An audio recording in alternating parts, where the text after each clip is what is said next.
Muy buenas noches, Honduras. Bienvenidos a la emisión de este martes 18 de noviembre. La ilusión terminó, ¿no? Terminó, Renato. Terminó para Honduras, para Costa Rica, para Guatemala, para El Salvador. Bueno, Nicaragua, que estaba eliminado, hablando de los 5 países históricos de Centroamérica. Pero Panamá ha clasificado, Curazao, Haití. Y ahora, ¿quiénes entran al repechaje? Eso se lo vamos a ir contando más adelante. El hecho es que Honduras empató en San José. Estuvimos muy cerca de ir al repechaje, ¿sabes? Pero el resultado que se combinó entre Guatemala y Surinam no nos favoreció. Pero de eso se van a encargar nuestros periodistas deportivos en los próximos minutos, de informarnos. La noticia del día es presentada por Claro. Honduras lo tiene claro, con la mejor red y la red más rápida de Honduras. La audiencia prevista este día para conocer la causa de los 2 magistrados del Tribunal de Justicia Electoral imputados por el Ministerio Público fue suspendida tras aceptarse la recusación a la presidenta de la Corte de Justicia, Rebeca Raquel Obando, hecha por la defensa de los imputados por conflicto de interés. La recusación deberá ser conocida por el Pleno de la Corte para el nombramiento de otro juez natural y Corte de Apelaciones para una fecha aún no prevista.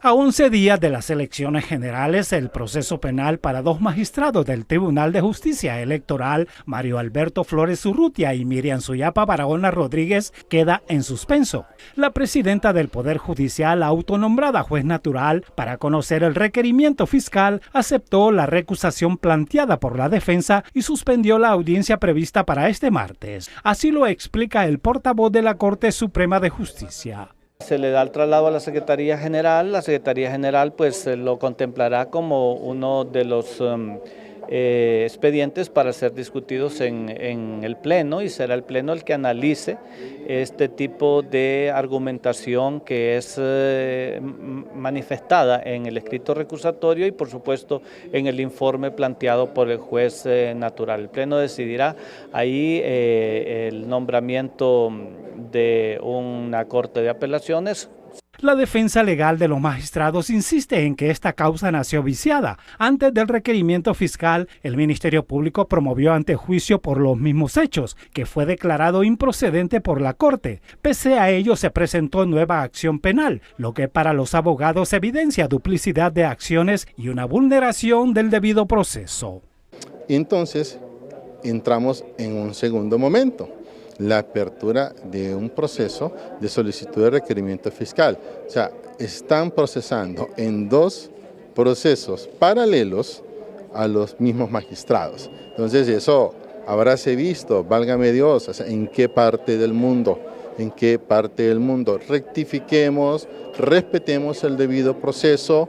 Para analistas constitucionales, la admisión de la recusación abre un nuevo trámite interno que tomará varios días y en plena recta final de las elecciones pone en riesgo la independencia operativa del ente encargado de calificar los resultados, resolver impugnaciones y garantizar la validez del proceso del 30 de noviembre. Hay otros aspectos como una apelación pendiente, y también hay nulidades planteadas, entonces esperaremos que el Pleno dé su resolución con respecto a la recusación, igual que de igual forma le den trámite el tribunal ad hoc a la apelación y con respecto a las nulidades también. La comunidad internacional ha reiterado que la institucionalidad electoral no debe ser interferida o sometida a presión, comprometiendo la transparencia de los comicios. Es el Pleno del Poder Judicial quien debe conocer y resolver sobre las causales de recusación invocadas por la presidenta de la Corte Suprema en su condición de juez natural. La pregunta es si queda tiempo para el nombramiento de otro juez natural y Corte de Apelaciones para conocer del requerimiento fiscal contra 2 magistrados del Tribunal de Justicia Electoral. Vicente Turcios, Telenoticias.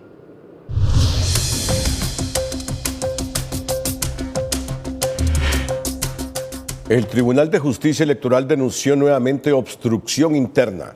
Según el magistrado presidente Mario Flores, Los magistrados Mario Morazán, Lourdes Estapé y Gabriel Gutiérrez no asistieron a una sesión administrativa virtual convocada con 24 horas de anticipación, lo que afirma bloquea el funcionamiento del Tribunal de Justicia Electoral y debilita la institucionalidad. Señala que este patrón coincide con la postura del Ministerio Público y pone en riesgo el proceso electoral. Añade que junto a la magistrada Miriam Barahona, quien sigue trabajando pese a problemas de salud, mantiene el compromiso de defender la democracia. El comunicado advierte que la democracia podría estar en peligro si continúan estas acciones. Esta tarde la consejera presidenta del CNE, Ana Paola Hall, recordó a las Fuerzas Armadas su rol constitucional de supeditación al CNE en materia electoral, al cuestionar una publicación en los órganos oficiales de la institución castrense sin estar autorizados ni haber consultado. Este fue su posteo en las redes sociales. Circula en red social oficial de las Fuerzas Armadas información imprecisa o incompleta adjudicada al oficial de enlace de la institución militar ante el CNE. Debemos aclarar que no hay retraso en la impresión de papeletas y que las adjudicaciones principales están hechas. Sobre la contratación del transporte, es de conocimiento público que el proceso tuvo que lanzarse 3 veces y el Pleno de forma unánime adjudicó el pasado 16 de noviembre, un día antes de la fecha prevista para adjudicar.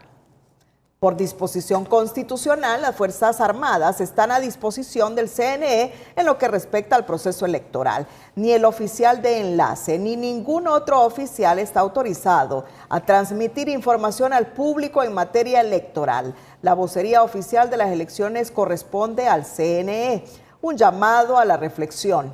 En estos pocos días previos a las elecciones generales debemos demostrar el mayor grado de civismo y responsabilidad, trabajando y dando confianza a la ciudadanía, no generando alarma o desinformación, dijo la presidenta del CNE, al pedir a los militares respetar la institucionalidad y autoridad del Consejo Nacional Electoral.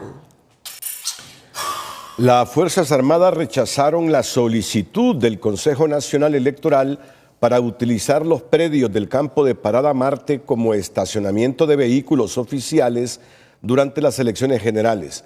En una carta enviada a la presidenta del Consejo Nacional Electoral, Ana Paola Hall, la institución castrense argumenta que no pueden colaborar porque el espacio está reservado para la vía navideña de las Fuerzas Armadas, un evento recreativo que ya está en proceso de montaje.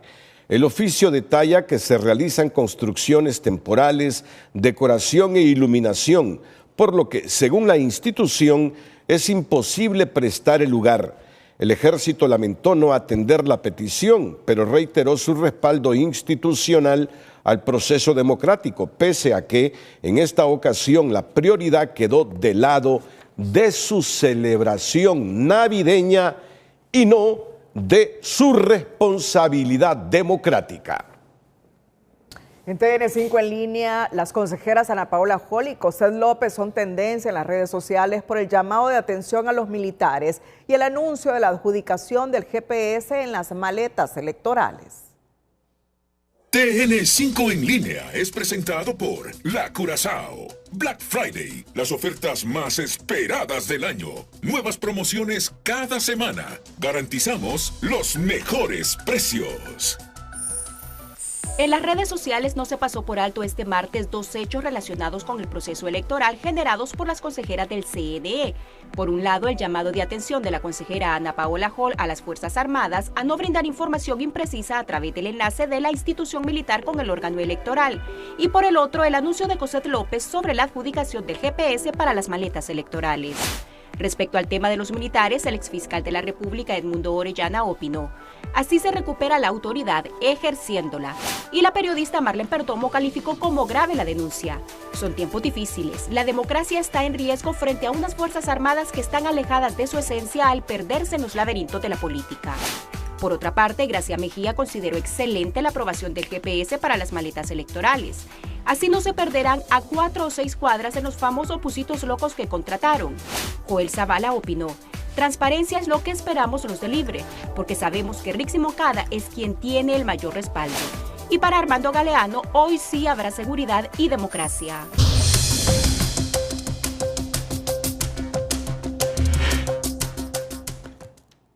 Por su parte, la consejera del CNE, Cosette López, publicó en sus redes sociales lo siguiente: justo a tiempo, después de mucha lucha, se adjudicó el GPS para las maletas electorales, un clamor ciudadano y una seguridad para el proceso a tan corto tiempo para el primer despacho. Esperamos que la empresa entregue a la brevedad y podamos maquilar la maleta con todos sus elementos de seguridad. El COEP emitió este martes un manifiesto solemne en la víspera de los comicios del 30 de noviembre, mediante el cual reafirma que la democracia no es negociable, al tiempo de recordar que Honduras se enfrenta a un momento crítico que determinará si en los próximos años habrá más empleo, más inversión y menos pobreza. Tenemos la oportunidad de elegir un nuevo rumbo. Cada voto es un acto de fe en nuestras instituciones. La abstención abre espacios para la manipulación. Cuando la mayoría vota, gana Honduras. Asimismo, el sector empresarial aseguró que la seguridad jurídica no es un privilegio, sino un derecho ciudadano fundamental. Advirtió que las decisiones de política comercial amenazan con destruir 500,000 empleos en la maquila. Además, instó a mantener y fortalecer las alianzas comerciales, particularmente con Estados Unidos. Distanciamos de nuestros principales socios comerciales, los empleos no desaparecen, se van a otros países.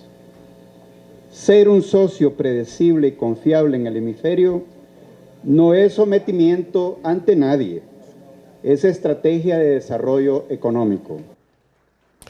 En el manifiesto se hace un llamado firme y respetuoso al CNE para que mantenga su independencia, a las Fuerzas Armadas que se limiten estrictamente en su función constitucional, a los empresarios facilitar al máximo que sus colaboradores puedan ejercer el sufragio y a los autores políticos o actores políticos para que acepten los resultados. Es respetar la democracia, gobernar para todos por encima de ideologías. El COEP ofreció su colaboración al próximo gobierno para construir una Honduras donde sea posible emprender, invertir, generar empleos y vivir con dignidad. Hay buenos indicios en algunas zonas. Por ejemplo, el Consejo Departamental Electoral de Cortés y consejos municipales del departamento coordinan las acciones junto al Ejército y la Policía para garantizar una distribución sin percance del material electoral. Y esto es bueno.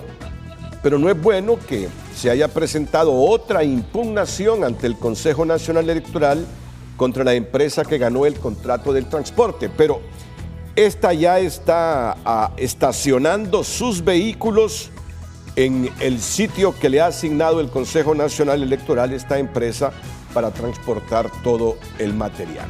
El 30 de noviembre son las elecciones. ¿Cuántos días restan, Cristina? Hoy estamos en 18, 12 días. 12 días para las elecciones. Vamos a continuar con esta información que para la democracia de Honduras es trascendente. Atentos. En Dulce Nombre de Copán, un joven ha destacado por transformar el dibujo en su principal herramienta de trabajo y en un ejemplo de superación. Yo descubrí este talento cuando tenía 14 años, cuando estaba en segundo ciclo. Me gustaba mucho dibujar, entonces comencé a entender que ese era mi destino, de hacer dibujos, pintar.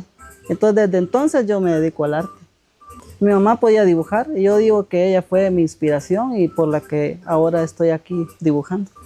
Algunas de sus pinturas son visibles en el muralismo a cielo abierto, situado en el Pueblo con Encanto. A murales que hemos hecho tenemos varios, por ejemplo hemos pintado cerca de la iglesia. En la iglesia hicimos murales adentro. Cuando vino el maestro Carvajal, estuvimos pintando con él. Diversos retratos y obras llaman la atención por su precisión y dedicación. Tengo muchos clientes a los que les hago pinturas, no solo dibujos en lienzo y en papel, sino también en paredes, donde las personas pues buscan hacer un poquito ahí de bonita su casa. o también en autos. Mi número de celular es 9404-4792. Para TN5 les informa Zaira Ardón.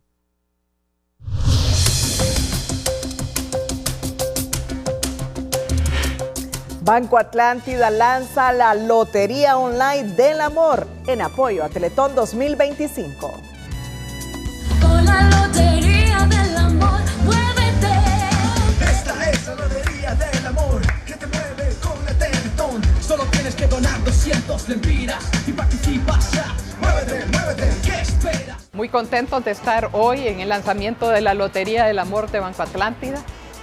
La Teletón se ha construido con el cariño y los donativos de cada hondureño que a través de estos 38 años ha hecho sus aportes para hacer posible la construcción de lo que ahora son 6 centros de rehabilitación integrales y 5 centros comunitarios de rehabilitación. Estos centros benefician a 20,000 pacientes y sus familias, y a través de estos centros brindamos más de 400,000 atenciones. Felices de presentar esta tremenda nave, el Kia Tasman 4x4 de última generación con toda la tecnología para que un cliente, una familia sea bendecido con tan solo apoyar la Lotería Online del Amor por 200 lempiras.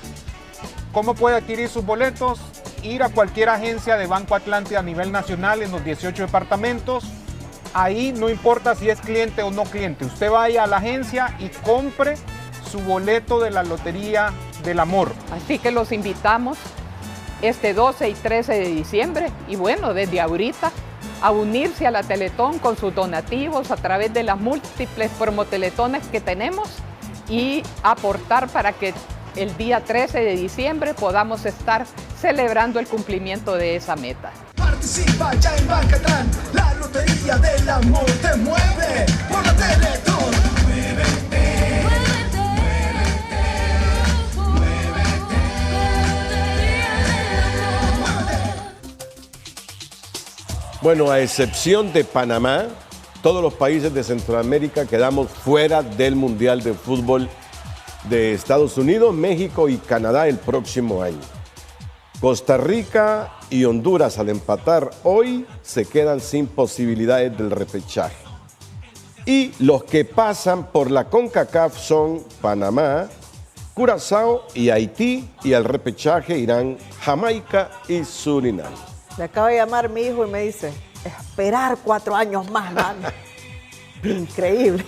Bueno, pero dile que tiene muchos desafíos en la vida para los próximos 4 años.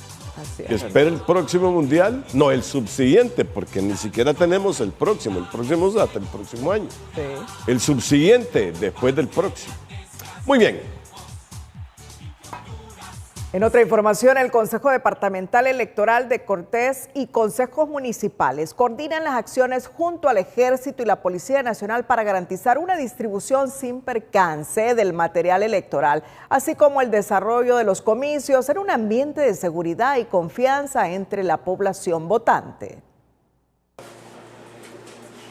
A la cabeza del padrón electoral con más de 1.109.000 votantes en el departamento de Cortés, las autoridades del Consejo Departamental Electoral intensifican las acciones de coordinación en los municipios que lo integran. Esperan que los desafíos de las elecciones primarias no se repitan. Fue algo traumático, hubo un retraso del material electoral, llegó muy tarde. Nosotros estamos esperando el material electoral aquí para el departamento de Cortés y San Pedro Sula a más tardar el 27. Con eso hay suficiente tiempo para la distribución y para también solventar cualquier incidente que se presente. Lo que esperamos y lo que la población anhela es que el proceso se desarrolle de la mejor manera, ¿verdad? Esta es una fiesta democrática a la cual todos tenemos que salir y confiando que se desarrolle de la mejor manera. Y para ello, junto a miembros del Ejército y la Policía Nacional, ultiman detalles para que en este departamento clave por su alta carga electoral, el proceso se desarrolle sin mayores percances, desde la recepción hasta distribución del material electoral. Desde las Fuerzas Armadas indican que no se prestarán para acciones ilícitas. En este caso, la 105 Brigada de Infantería cubre los departamentos de Lloro, Cortés y Santa Bárbara. Ya tenemos todos los reconocimientos, tenemos la comunicación con los diferentes consejos electorales municipales, como también tenemos ya el control de los centros de acopio donde van a estar ubicados en las cabeceras departamentales. Las autoridades de seguridad, por su parte, dicen que se están tomando todas las medidas de prevención para que prevalezca un ambiente seguro en cada municipio. La voz cantante la lleva a las Fuerzas Armadas en cuidar determinados centros de votación. Sin embargo, la Policía Nacional está en sus alrededores para que prevalezca lo que es el orden. Hemos considerado donde hay mayor carga electoral, los lugares que han tenido por historia o que históricamente han sido personas con filosofías de pensamientos violentas, pues la policía va a hacer acto de presencia para contrarrestar cualquier acto que va reñido contra la ley. San Pedro Sula, Choloma y El Progreso son los municipios con mayor cantidad de votantes en el departamento de Cortés, más de 800,000. Según los entrevistados, se coordinan todas las medidas para generar confianza y que la población de este departamento acuda a los diferentes centros de votación este 30 de noviembre. Zulma Tomás, Telenoticias. La empresa de transporte Moro se presentó este martes ante el CNE para impugnar la adjudicación del contrato del transporte a la compañía Gold Rentacar por considerar que no cumple con la logística necesaria. Esta empresa es conocimiento en nuestro rubro de transportista, anda básicamente hoy pidiéndole camiones a múltiples empresas, ya que ellos no cuentan con camiones. No cuentan con camiones, no cuentan con equipo pesado, no cuentan con furgones de 48 pies. Entonces, esto es grave. Deja un mal precedente, como lo dijo mi representado, que una empresa rentadora de vehículos, en sentido de la capacidad, sea otorgado por medio del CNE a favor cuando tenemos capacidad, en el caso de mi representado, experiencia y todo eso. Esta es la segunda impugnación presentada en menos de 48 horas por parte de quienes no lograron ganar el proceso de contratación. Pese a la impugnación, la empresa que ganó el contrato de adjudicación para el transporte del material electoral empezó a colocar sus furgones en las instalaciones del CNE para empezar con el envío de las maletas que arranca este 20 de noviembre, pese a tener dos impugnaciones por igual número de empresas que no fueron favorecidas por considerar que no es idónea. No obstante, varias asociaciones de transportistas se han sumado a respaldar a la firma ganadora para sacar adelante su trabajo. Ni las dos impugnaciones presentadas por las empresas perdedoras del proceso de licitación han frenado a la adjudicada, que ya trasladó una flota de furgones al CNE para iniciar este 20 de noviembre el envío de los primeros lotes de material electoral a 4 departamentos del país. Ya nos dieron autorización de ingreso ayer, ya anoche se ingresaron los primeros 4 furgones que son los estacionarios y ahorita van a salir los primeros 4 lotes que son los departamentos de Atlántida, Colón, Ocotepeque y Oro, que van ya con destino a carga.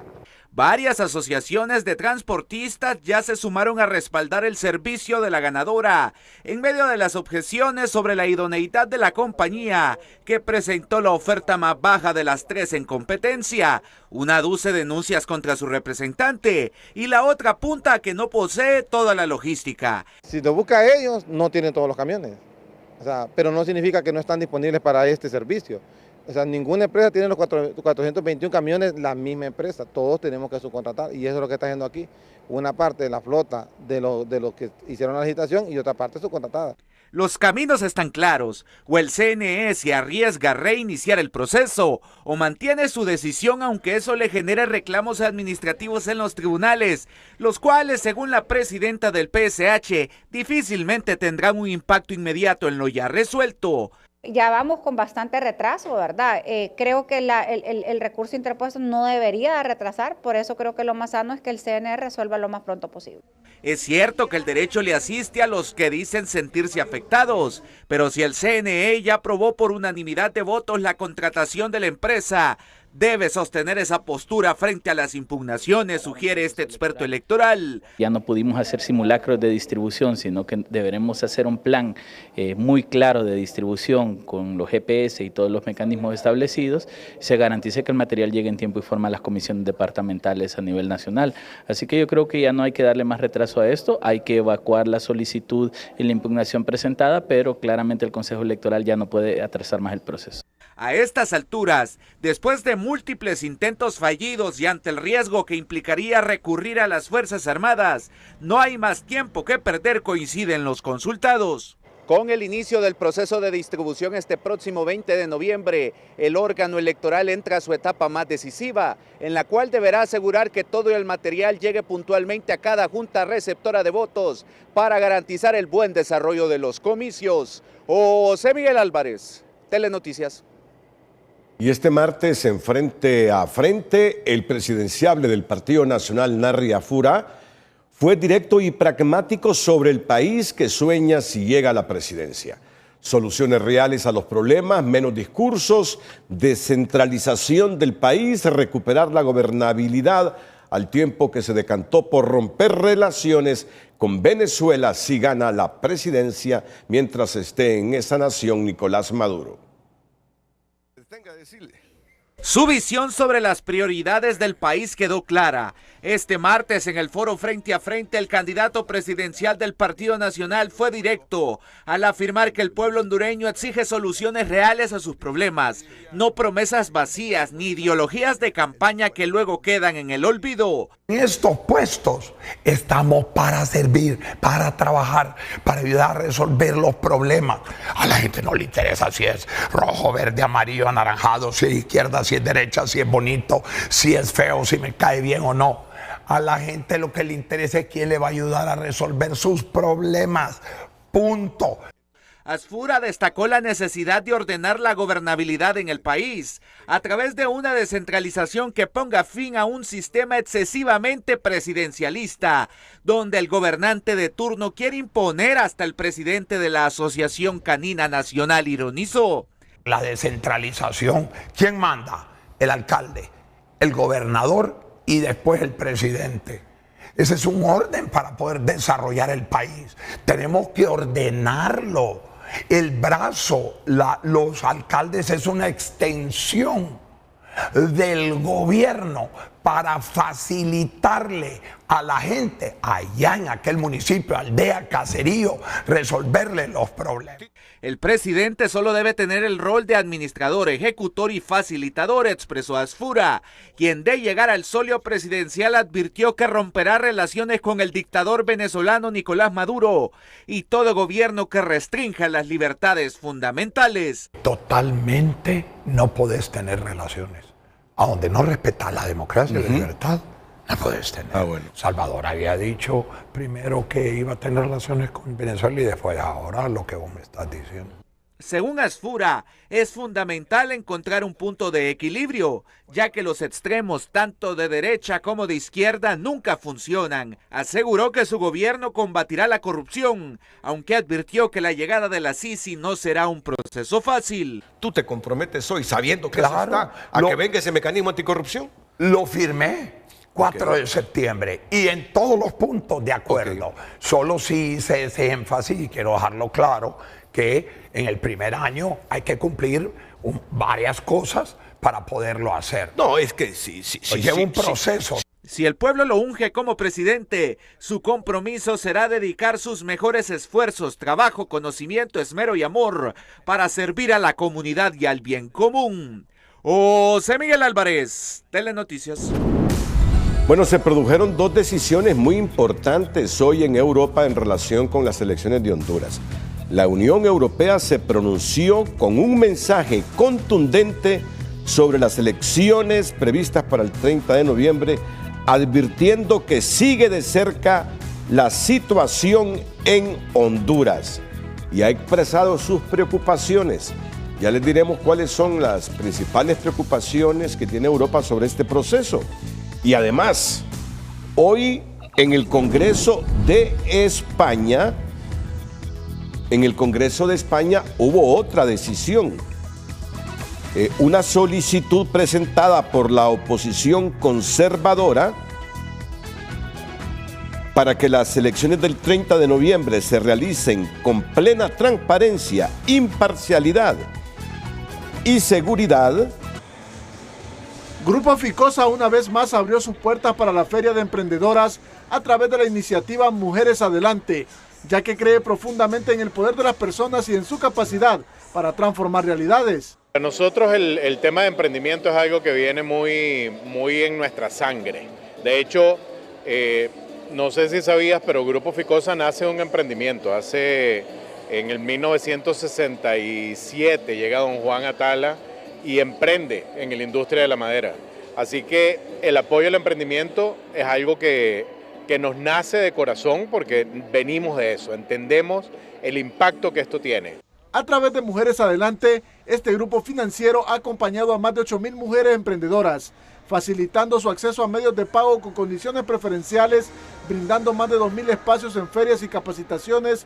Manu Romero es una de las beneficiadas. La verdad es que es una gran oportunidad, nos dan a conocer bastante. Esta es una oportunidad en que uno aprovecha bastante el poder conectar tanto con otras personas que puedan dar a conocer tu negocio y tanto con otros emprendedores para poder unirte. Con el premio Ficosa Mujeres Adelante también se ha reconocido a esas 16 mujeres que con su liderazgo y determinación impulsan el cambio social. Estas emprendedoras agradecen a Ficosa por brindar estos espacios, como Vanessa Medina. La verdad que estamos muy agradecidos porque son espacios donde no solo venimos a vender, sino que venimos también a promover nuestra marca, nuestros productos. En Ficosa están convencidos de que seguir apoyando a los emprendedores, especialmente las mujeres, es seguir apostando por el desarrollo económico y social de Honduras. La Unión Europea se pronunció este martes con un mensaje contundente sobre las elecciones generales previstas para el 30 de noviembre, advirtiendo que sigue de cerca la situación en Honduras al tiempo de expresar su preocupación por los recientes acontecimientos que afectan al marco constitucional y a los preparativos electorales. Instó a las autoridades hondureñas y a todos los partidos y actores políticos a garantizar que las instituciones electorales puedan operar de forma independiente y eficaz, de conformidad con la Constitución, subrayando que la transparencia, credibilidad, estabilidad y la inclusión política son esenciales para que la ciudadanía hondureña pueda votar en un entorno pacífico y ordenado. Informó que han desplegado la misión de observación electoral MOE en Honduras tras una invitación formal de las autoridades hondureñas y del Consejo Nacional Electoral, como parte de su compromiso continuo de apoyar la democracia y el Estado de Derecho en el país. El Congreso de España pidió este martes al gobierno de Pedro Sánchez exigir a las autoridades hondureñas que las elecciones del 30 de noviembre se realicen con plena transparencia, imparcialidad y seguridad. La solicitud presentada por la oposición conservadora y finalmente aprobada en la Comisión de Asuntos Exteriores tras una enmienda de los socialistas busca enviar un mensaje de apoyo al pueblo hondureño ante la creciente preocupación internacional. Diputados del Partido Popular advirtieron que la situación de los derechos humanos en Honduras es alarmante y cuestionaron la permanencia del estado de excepción que permite detenciones y allanamientos sin orden judicial. Señalaron que esta medida amenaza libertades fundamentales y el normal desarrollo democrático y subrayaron que España no puede permanecer impasible ante el deterioro institucional del país. Le preocupa a Europa el estado de excepción en Honduras que, los abogados Fernando González y Andrés Martínez han presentado este martes un recurso de inconstitucionalidad en la sala respectiva de la Corte Suprema en contra de la extensión del estado de excepción. González comentó que la excepcionalidad se volvió regular, ordinaria y habitual. Y esto es peligroso porque queda abierto a per se para lo que es los entes policiales y de seguridad interior del Estado a llevar a quien quieran andar, quien quieran llevarlo, ¿verdad? No solamente entrar a la casa, porque también la morada está abierta, sino más bien en cualquier lugar que lo puedan agarrar y eso es peligroso para la vida democrática del país. González calificó la prórroga como un atropello a las garantías constitucionales, como el derecho a la libre locomoción y reunión. En un hotel capitalino, con la presencia de 71 diputados de las bancadas del Partido Nacional y Liberal, los congresistas de oposición lograron realizar la tercera sesión extraordinaria para improbar el estado de excepción. En consecuencia, queda restablecido el ejercicio de todos los derechos fundamentales que garantiza la Constitución de la República. Asimismo, quedan improbados todos los estados de excepción o suspensión de derechos fundamentales adoptados por el Poder Ejecutivo que no fueron sometidos al Pleno del Congreso Nacional dentro del plazo legal para su ratificación, modificación o improbación. Los diputados advirtieron al gobierno, a los empleados públicos como la Policía Nacional y Fuerzas Armadas que si incumplen esta resolución incurrirán en responsabilidad penal. Le estamos diciendo no a la ratificación del estado de excepción, le estamos devolviendo las garantías constitucionales, aunque este gobierno no respete el Estado de Derecho, pero sí en este marco de un proceso electoral se aumentan estas violaciones de derechos humanos, habiendo no ratificado esta extensión, la responsabilidad penal, tanto nacional como internacional, la van a tener, compañeros. En la sesión se citó el informe de la Comisión Interamericana de Derechos Humanos que señala su preocupación por la vigencia de un estado de excepción sin resultados y sin las razones suficientes para sostenerlo. Para los diputados de la oposición, la presidencia y directiva del Congreso son uno de los actores claves que socavan la democracia al sabotear las sesiones legislativas y efectuar un cierre ficticio de la legislación para neutralizar el poder del Pleno y alargar decisiones trascendentales como la derogatoria del estado de excepción y el presupuesto de instituciones claves como el Tribunal de Justicia Electoral y la Unidad de Política Limpia. La directiva y presidencia del Congreso se han convertido en uno de los principales actores que mantiene una crisis político-constitucional, advirtió en una opinión jurídica un grupo de expertos juristas. Para los diputados de la oposición esa lectura jurídica es correcta, porque el Congreso, en vez de escuchar al Pleno, ha cerrado de manera ficticia una legislación para evitar debatir un tema clave para el país como el estado de excepción. No solamente se ha prestado, ellos son los arquitectos de no querer convocar al Pleno del Congreso Nacional a sesiones ordinarias porque ellos creían que no nos íbamos a autoconvocar. En su opinión jurídica, los expertos independientes cuestionan la instalación de una comisión permanente sin escuchar al Pleno, resaltando artículos constitucionales que fueron violentados por la directiva, algo que relaciona el jefe de la bancada del Partido Nacional, Tomás Zambrano, a un plan de Libre para quedarse en el poder.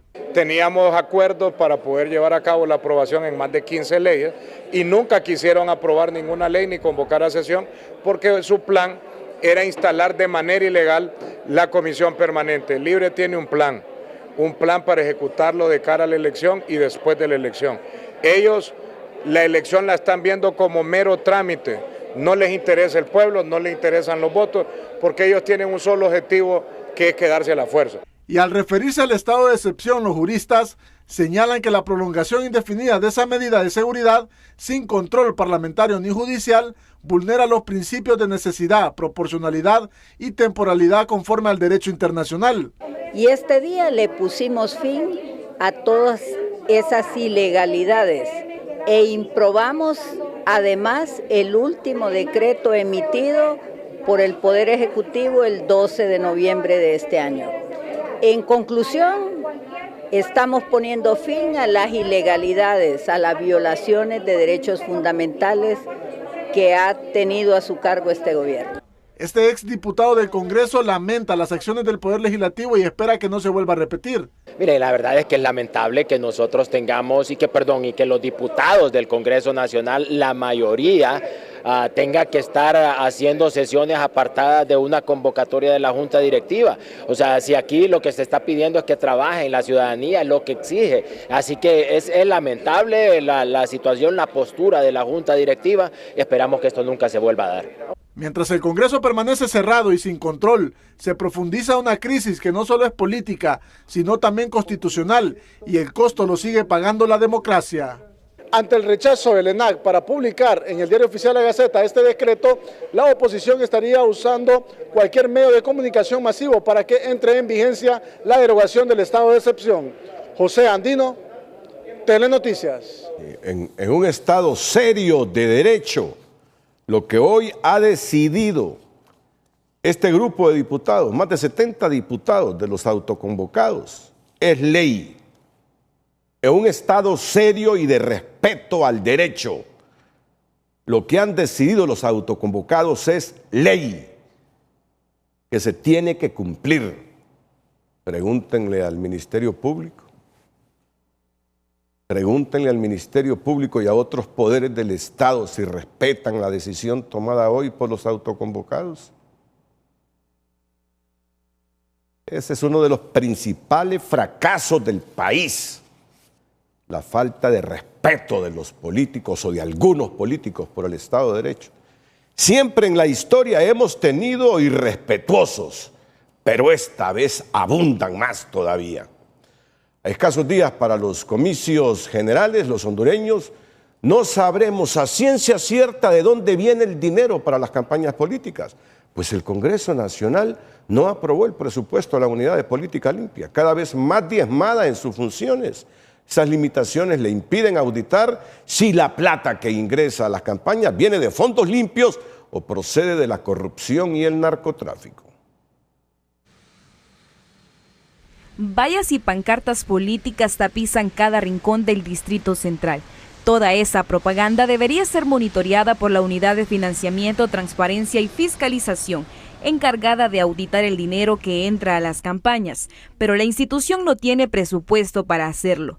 La unidad solicitó 81 millones de lempiras, pero el Congreso Nacional no aprobó los fondos. Ahora opera con apoyo internacional, intentando supervisar gastos y sancionar irregularidades, aunque con limitaciones evidentes. De que las actividades que sí hemos realizado se han llevado a cabo gracias al financiamiento de la Unión Europea, apoyo técnico del PNUD, todo en el marco del programa Euroelect H. Sin embargo, seguimos a la espera de la aprobación del presupuesto especial que fue aprobado en el mes de mayo y remitido al Congreso Nacional desde el 20 de junio. Al ver este momento que vivimos, pareciera que no va a haber una aprobación a corto plazo, por lo menos no antes de que se celebren las elecciones. El CNE fijó techos de gastos de 508 millones de lempiras para presidenciables, hasta 4.3 millones para diputados y de 1 a 70 millones para alcaldes. Son miles de millones en circulación sin garantía de su procedencia. Desde que se creó el organismo nació débil. Nunca se le ha dado la verdadera importancia, nunca se le ha asignado una verdadera independencia. No es el organismo que realmente tenga los recursos suficientes como para llevar a cabo la labor que le corresponde de acuerdo a la ley. Desde su creación en 2017, la unidad ha operado débil y sin autonomía. En 2017 tuvo que pedir préstamos para funcionar y este año, pese al discurso anticorrupción, el Congreso negó los recursos. No tenemos recursos dentro de la Unidad de Política Limpia y eso pues nos abre la puerta de que haya financiamiento del crimen organizado y actos de corrupción dentro de las campañas electorales. Es algo preocupante y alarmante y es necesario instar al Congreso Nacional de la República a que haga las mejoras. La preocupación es clara, el crimen organizado y la corrupción siguen infiltrados en la política. A 19 días de las elecciones y sin presupuesto para fiscalizar, Honduras se enfrenta al mismo fantasma, campañas expuestas al financiamiento ilícito. Carolina Martínez, Telenoticias. Atentos porque después de la pausa reprograman para el 22 de enero audiencia para definir el futuro de más de 50,000 tepecianos hondureños. Pero además, en nuestra sección económica tendremos importante información. Miren ustedes la información que hemos recabado hoy en relación al repunte que hay en el país en cuanto a inscripción de empresas en la capital, según la Cámara de Comercio e Industrias de Tegucigalpa. Eso es muy bueno. Breve repunte, breve, pero al final repunte en inscripción de empresas en la capital, informa la Cámara de Comercio e Industrias de Tegucigalpa. El gobierno asegura haber creado más de 300,000 nuevos empleos en el primer semestre de este año. Pero desde el expresidente del COEP, Eduardo Facusé, responden al gobierno que en Honduras solo el familión y los activistas del Libre son los que cambiaron su estatus económico. Atentos, atentos a estas noticias y controversias propias de la óptica con que se mira el país y de un proceso electoral que está bien cercano también.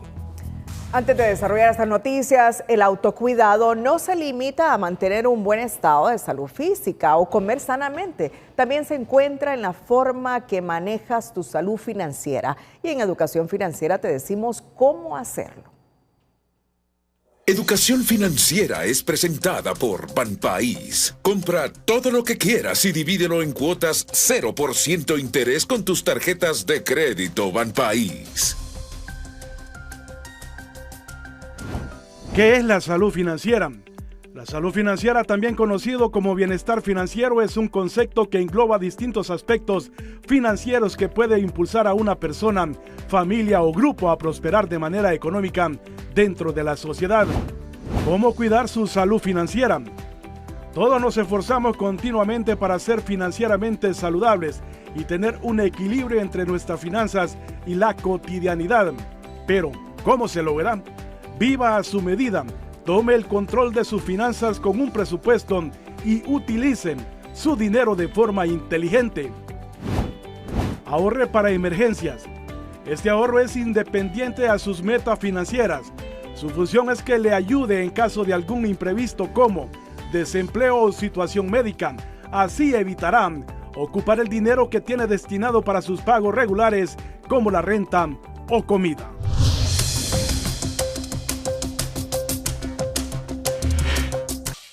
La inscripción de empresas refleja una leve recuperación, acumulando un incremento de 2% entre enero y octubre, lo que equivale a 118 nuevas empresas formalizadas, según la Cámara de Comercio e Industria de Tegucigalpa, donde insisten que esta cifra es insuficiente. Pero esto no es suficiente. ¿Por qué? Porque es necesario no solo que se constituyan nuevas empresas, sino que en nuestro país existan las políticas públicas que permitan que estas empresas que se constituyen puedan desarrollarse, que puedan pasar esa barrera de 5 años, que las empresas no logran pasar sin importar su tamaño. Y además que se pueda trabajar en lograr esa transición del sector informal al sector formal. Ante el bajo nivel de formalización de empresas en el país, la Cámara de Comercio e Industria de Tegucigalpa reiteró que es necesario aprobar nuevas leyes e incentivos para la reactivación de las micro y pequeñas empresas. Los resultados de la encuesta permanente de hogares al primer semestre del 2025, presentados este día por el INE, confirman un avance importante en el mercado laboral hondureño, aseguró el secretario de Trabajo al indicar que el país alcanzó 4 millones de personas ocupadas, con más de 300,000 nuevos empleos en comparación con 2024. Creo que estamos creando un país con oportunidades para todas las personas que tengan la voluntad de trabajar en el país, y estamos creando un país también con condiciones de justicia. Hay un indicador que no debe descuidar, que es el indicador de desigualdad social. Hasta este gobierno se salió del 0,60 al 0,49. Debemos de reducir la desigualdad y para eso ocupamos un compromiso de todas las partes. Por eso nuestras propuestas han sido institucionales y han sido de diálogo con los sectores, pero sobre la base de respetar criterios de justicia económica y criterios de justicia tributaria. Según Fernández, la mayor parte del empleo generado proviene de sectores intensivos en mano de obra como construcción, comercio, agricultura y manufactura. Agregó que los avances coinciden con la recuperación económica del país, el impulso a la inversión pública y privada, la estabilidad de precios y la dinámica del crédito que han permitido reactivar sectores estratégicos, aseguró el secretario de Trabajo. El Instituto Nacional de Estadísticas, INE, presentó su encuesta de hogares 2025, asegurando que la pobreza disminuyó en más del 13% en los últimos 4 años. Un hecho que, según el ministro de Finanzas, se atribuye a que hay menos pobres en Honduras porque hubo un mayor aumento en los ingresos de las familias, pero en la calle la gente no termina de entender esos números.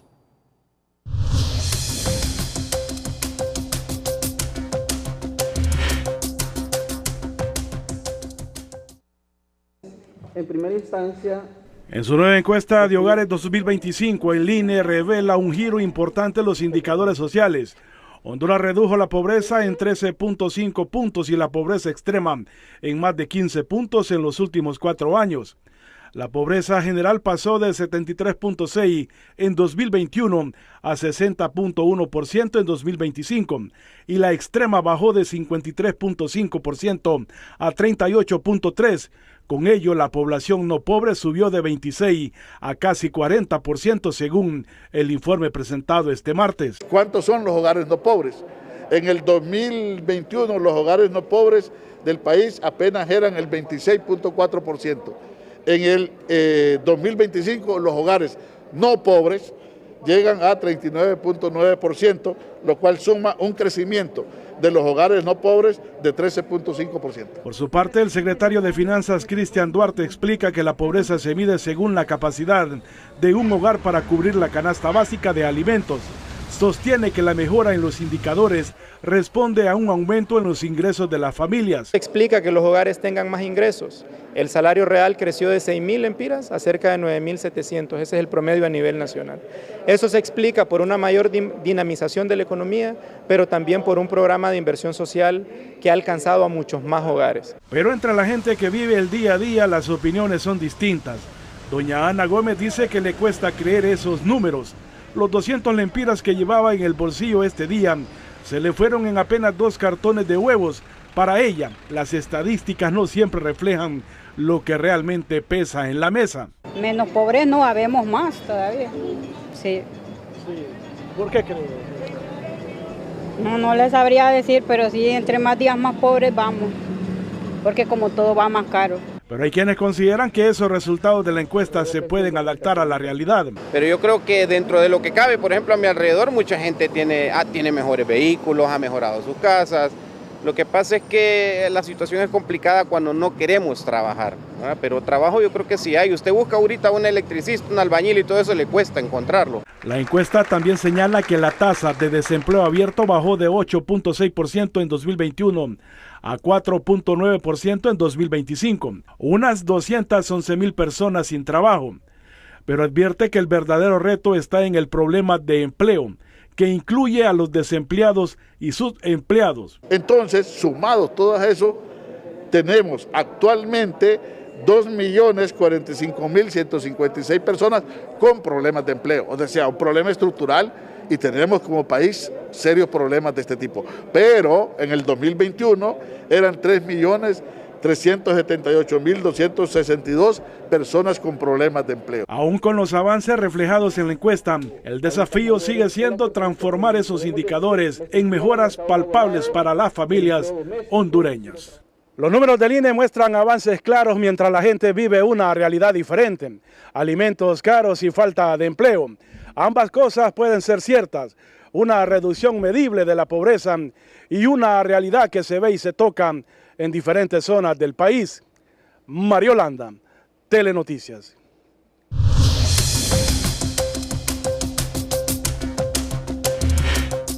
Al ser consultados sobre la reducción de la pobreza y el desempleo que publicó el Instituto Nacional de Estadísticas, el empresario Eduardo Facusé aseguró que el familión y los activistas de Libre son los únicos que han mejorado su situación económica.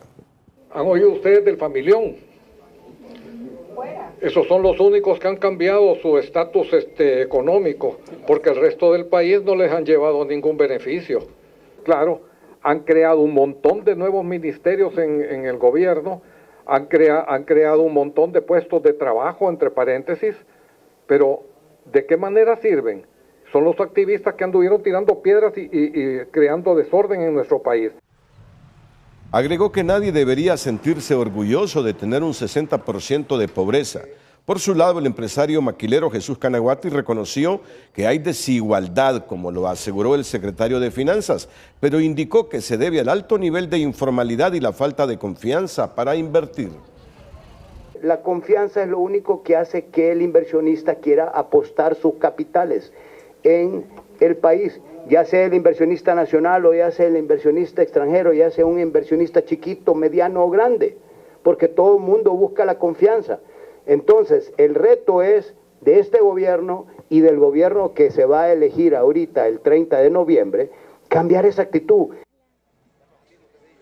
Según Canaguati, no es momento de confrontar, sino de unirse para sacar al país de la pobreza y el desempleo que agobia a millones de hondureños.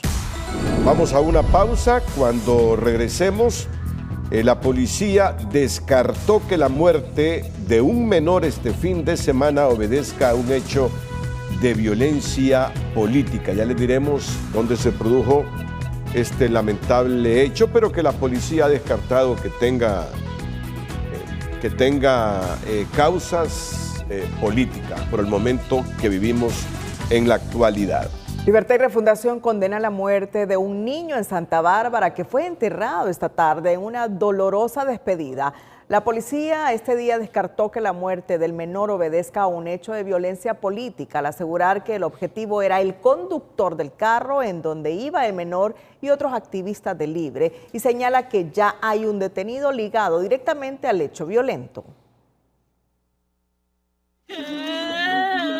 Entre el dolor y la consternación se dio el último adiós al pequeño Caleb Hernández de 5 años en la aldea Río Helado, Santa Bárbara. La Policía Nacional descarta motivación política en su muerte, pues los disparos iban dirigidos contra el conductor del vehículo por enemistades personales. Esta versión se da tras la detención de 2 hermanos que habrían viajado desde el Empira para perpetrar el ataque. Se están investigando por lo menos a uno de ellos por su posible participación directa en el hecho criminal. La segunda persona está requerida para efectos de investigación. Probablemente una de las personas que trasladaban en el vehículo que fue atacado era el objetivo de los disparos. El caso de los menores son víctimas circunstanciales del ataque. En un comunicado, la Secretaría de Derechos Humanos del Partido Libertad y Refundación condenan la muerte de Caleb Hernández al considerar que los 2 menores atacados no son las primeras víctimas de la violencia de odio en esta época preelectoral y que Libre por ningún motivo promueve disturbios ni ahora ni después del 30 de noviembre.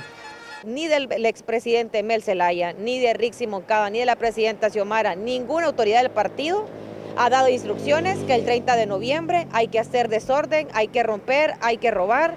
A pocos días de las elecciones, para elegir nuevas autoridades, diferentes sectores, incluyendo empresarios, hacen un llamado a la población y a la clase política a dejar a un lado el rencor y salir a votar con civismo. Señalan que es fundamental para continuar forjando un futuro próspero para Honduras. No sabemos qué es lo que va a suceder, pero aún así el empresariado ha decidido invertir en Honduras. Amamos este país y le pido a los políticos que nos den paz, que nos den tranquilidad para sacar adelante Honduras, porque al final los que generamos empleo somos los emprendedores, los pequeños, medianos y grandes empresarios. En Santa Bárbara piden todo el peso de la ley para quienes cometieron la muerte del menor Caleb Hernández de 5 años, sin importar cuál haya sido la motivación del hecho violento. Orly Martínez, Telenoticias. Y un inspector de la Policía Nacional perdió la vida en Juticalpa, Olancho, mientras participaba en un operativo y fue atacado a balazos por desconocidos.